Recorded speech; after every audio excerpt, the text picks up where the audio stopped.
This is Extreme Asia. Keep watching for what's probably the world's largest family with more than 199 family members, a Japanese fruit that's regarded as the world's most expensive, and the Kayangan Lake, a bucket list destination in the Philippines and also one of the cleanest lakes you'll ever see.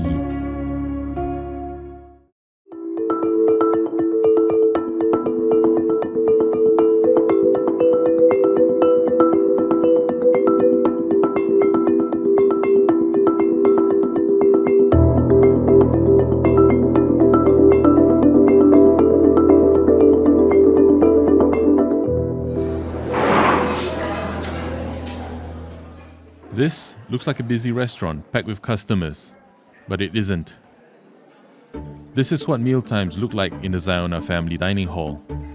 The Ziona family is the world's largest family, and 199 members live together in this sprawling lilac-coloured house with more than 100 rooms. The home is located in Boktang, a small village built on a hill in India's mountainous northeastern state of Mizoram. The family gained international attention under the leadership of Mr. Ziona. He was the head of a Christian religious sect, Chuanta Kohran, and known for practicing polygamy. Mr. Ziona, the family's patriarch, died in June 2021, leaving behind 38 wives, 89 children, and 36 grandchildren. He was 76 when he died. Since then, the responsibility of keeping the flock together has fallen on the shoulders of Mr. Ziona's eldest son, Mr. Nun Parliana. It is not an easy task. He has to manage a hillside farm that produces much of the food that the family consumes. He also oversees other operations, including the family's piggeries and poultry unit. The family also runs 4 carpentry workshops and an aluminium workshop to generate income.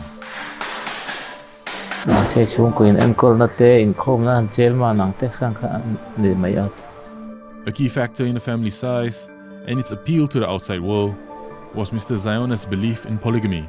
Ms. Tiangi is 83 and was the first of Mr. Ziona's 39 wives. She currently has more than 40 grandchildren. She married Mr. Ziona in 1960 and is Mr. Nun Parliana's mother. 6 years after they married, Mr. Ziona took a second wife. He did not tell Ms. Tiangi about the marriage.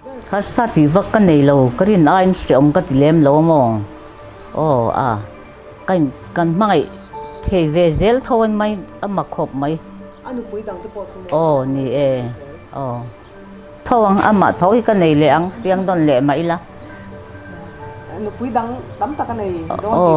này thôi mà xe bôi cái lâu cảm mà ngày thôi. Everyone in the family contributes to keeping daily operations running smoothly. This includes Miss Laram Nuntari, who is married to one of Mr. Chana's sons and looks after one of the family's piggeries.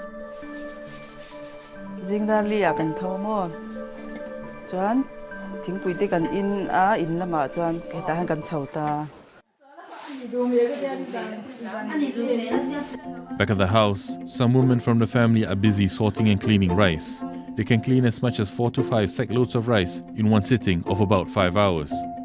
The Ziona family consumes as much as 80 kilos of rice every day. Anom na lai zo atam zo ka har sad na lai zo mishing ni sim thun cha na om vek ta mo ma se anom na lai zo hi chung kwa kan than ne ma tu te po kan in close vek ta ni. However, polygamy is losing favor in the Ziona family. Today, Mr. Nun Parliana is the only one in the Ziona household with more than one wife. He is married to 2 women and has 13 children and has no plans for another wife.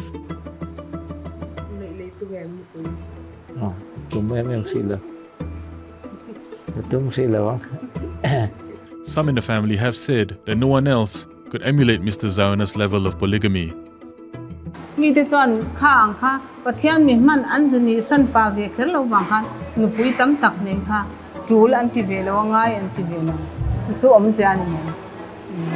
shift away from polygamy is not the only change that looms large for the family. With its members increasing, the family is running short of space in their current house, and they are now constructing an additional building for themselves in the village.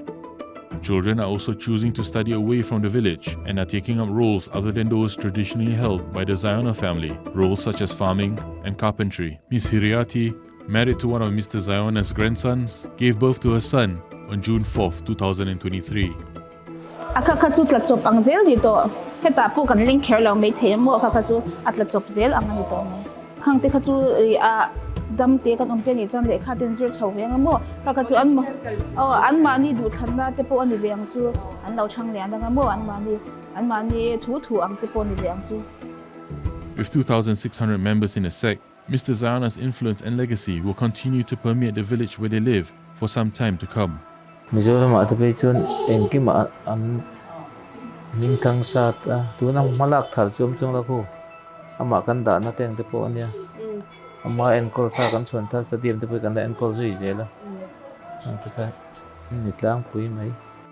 Elsewhere in the village, other sporting facilities built by Mr. Ziona and his sect also perpetuate his legacy. The day ST visited Boktang, children from the sect had gathered for a religious fest outside the Ziona family home.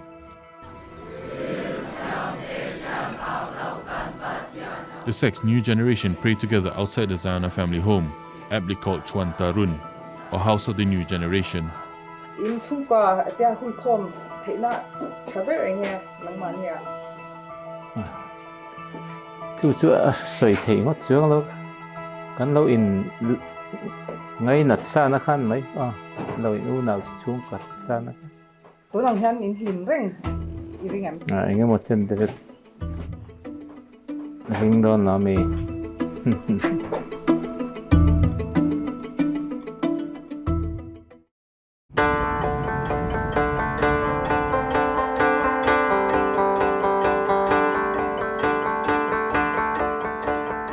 This is the Yubari King melon, which is regarded as the world's most expensive fruit.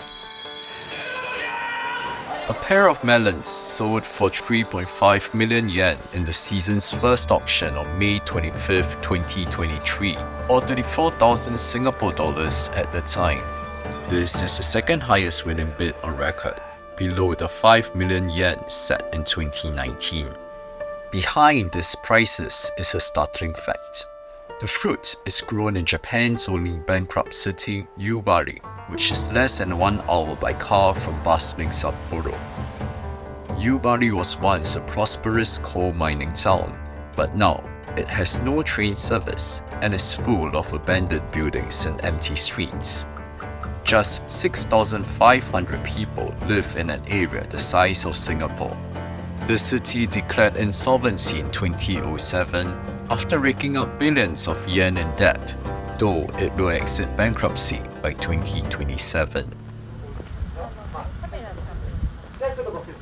Yubari's prized asset is the Yubari King, whose rarity adds to its value.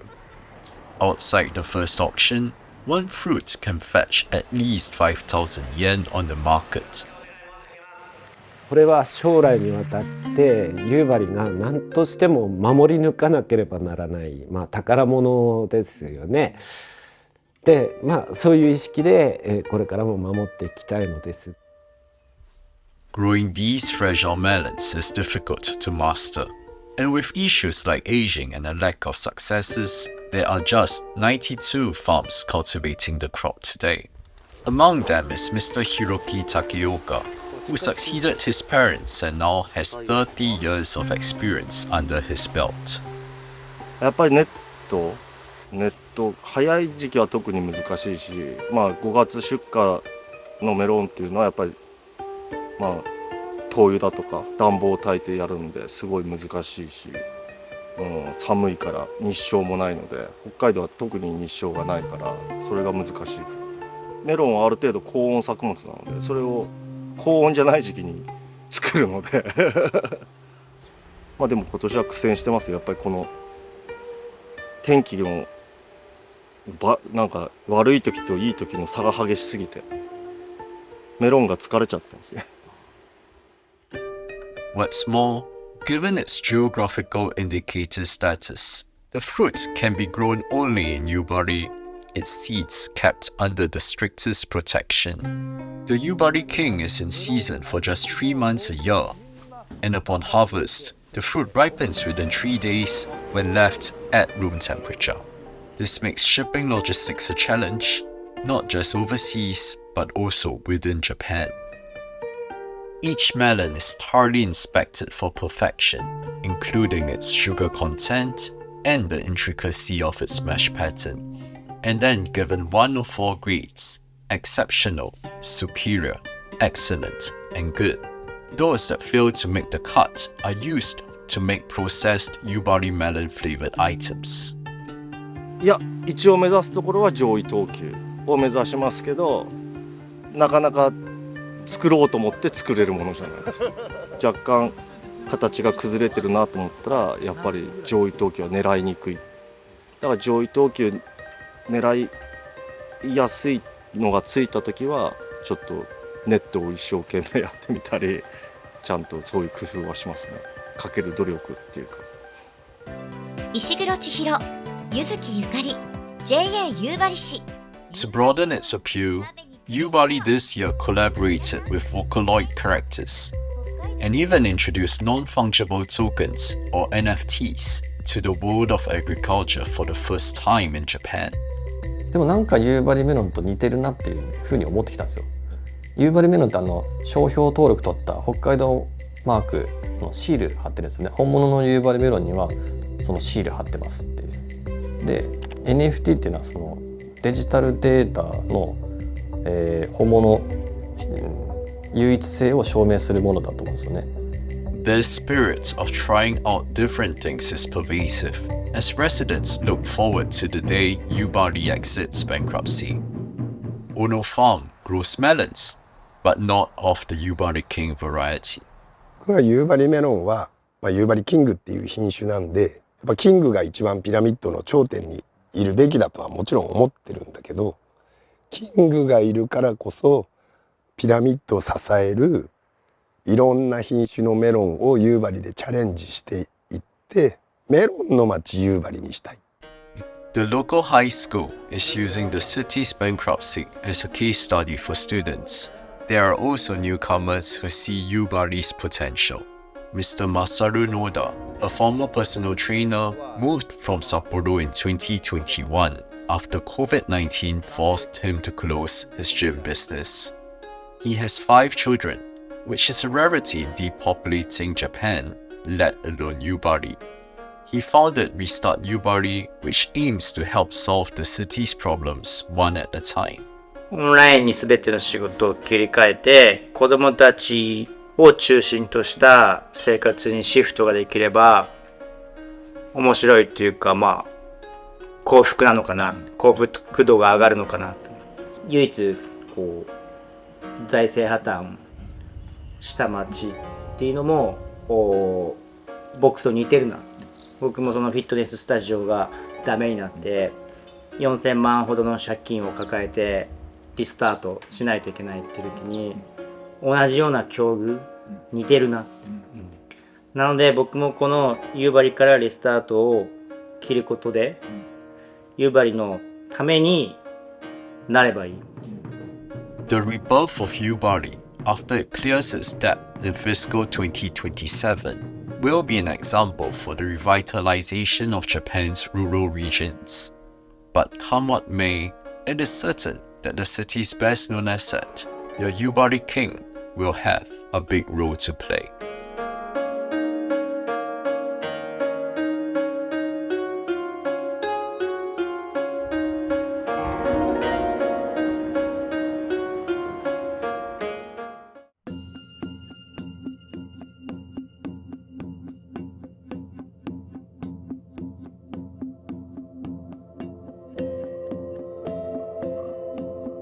Ako po si Marco Aguilar, isa po akong lifeguard.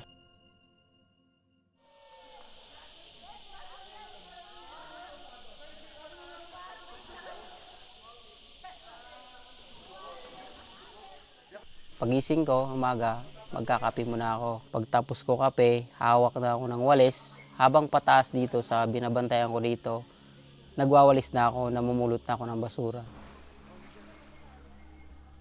Chiko muna yung mga paligid, kung may mga basura.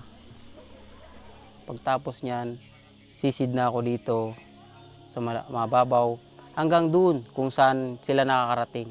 Doon ko nagagamit yung skills ko about pre-diving sa paglilinis ng mga basura. This is Kayangan Lake in Coron Island, Palawan. It is known as the cleanest lake in the Philippines and has a Presidential Hall of Fame award to prove it. Many tourists go so far as to say it is the cleanest lake in Asia. But there is a difference between clean and cleaned. Lifeguards here do not just watch over travelers, they are also keepers of Kayangan, which is a sacred place for the Tagbanua tribes people who have lived in Coron for generations.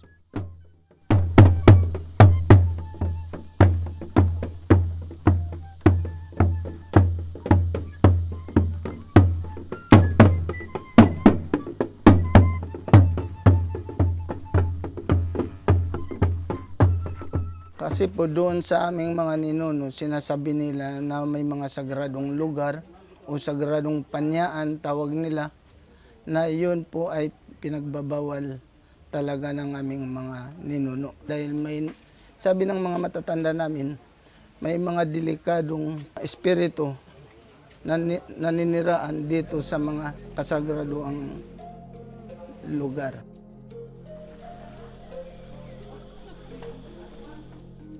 Before tourism, the Tagbanua people were mostly isolated from the world. Their main source of income came from the cichlids birds that nested in the island's caves. The Tagbanua climbed the tall caves to gather the nests, made from swiftlet saliva, to trade with the Chinese, who used it for bird's nest soup. The nest was so valuable that in the 1980s, the local government began auctioning off the Tagbanua's cave to buyers. The tribe resisted and fought for the ancestral territory, obtaining stewardship rights in 1985. While Kayangan Lake and the nearby Barracuda Lake were open to tourists in 2001, it was not until 2002 when the Tagbanua secured the ancestral domain titles over more than 22,200 hectares of land and waters. May ginawa yung mga matatanda namin na sinabi na uliwansag, tawag sa amin, pagbabasbas, binasbasan bago binuksan sa mga turismong pumapasok dito para walang epekto sa kanila yung mga sagradong lugar. Elders assigned lifeguards to ensure outsiders will not affect Kayangan's pristine beauty. With tourism comes tourists, and with tourists comes trash. They search every crack and crevice and dive into the depths searching for trash that tourists leave behind. Ang mga nakukulikta ko po dito lang sa mababaw, dito sa parte dito, mga bottle water, mga coke in can, mga upos ng sigarilyo. Bago dito naman po sa mga lubog na mga plastic, kagaya ng plastic na mga bottle water. Isa rin po kung nakakuha dito yung mga ginagamit ng mga babae ng mga napkin po. Yan, minsan mga damit na nahuhulog. Unang-una, ma'am, yung nararamdaman ko talaga ay parang nagagalit ako sa mga nag-iiwan ng mga basura na kahit alam na nila na bawal mag-iwan, ginagawa pa rin nila. Kaya gusto kong bukas lagi sa mga turista, hindi lang po yung iniisip po yung ngayon, pati na rin po sa mga susunod na mga henerasyon namin, na hanggang sa henerasyon nila, magamit nila o mapagkakitaan nila yung Kayangan. Kung wala pang tourism sa Coron, ang hirap ang buhay ng mga katukot ng Tagbanua. Umaasa lang kami sa mga lamang gubat, lamang dagat. Doon kami kumukuha ng pang-araw-araw namin para mabuhay. Kasi hindi kami makapunta. Kung saan na namin pumunta ng ospital, sa hirap ng buhay namin, hindi talaga, nag-atis na lang kami. Na hanggang gumaling kung hanggang doon na lang. Tourism changed that. The tribe charges visitors an entrance fee of $4 to $7 at each tourist spot. During peak season, the tribe can earn up to $2,200 a day just from Kayangan alone. Yung buksan na itong Kayangan sa tourism, pumayag yung mga magulang, yung mga katutubo. Yun, nakapunta na kami ng ospital kasi may kaunti na kaming may pambili ng gamot kapag aral yung mga anak. But the tourism-reliant tribe suffered when the COVID-19 pandemic hit. Yung pandemic, ma'am, grabe po talaga yung naranasan naming hirap. Pero yung ganun din po talaga, nangingisda kami, nangunguha ako namamana ako, nangunguha ako ng lato, nangunguha ako ng mga shells, kung ano-anong pwedeng pagkakitaan sa dagat. Yun po yung ikinabuhay namin yung pandemic. When the borders reopened, it was a relief for the Tagbanua to welcome tourists back. But trash has also returned to the lake. For Marco, it is something to bear with as he focuses on his family's future. Dito ko po sa Kayangan kinukuha yung kagaya ng mga pangangailangan ng pamilya ko. Yung pangarap ko po talaga ay makapagtapos yung mga anak ko. Para sa kanila yun.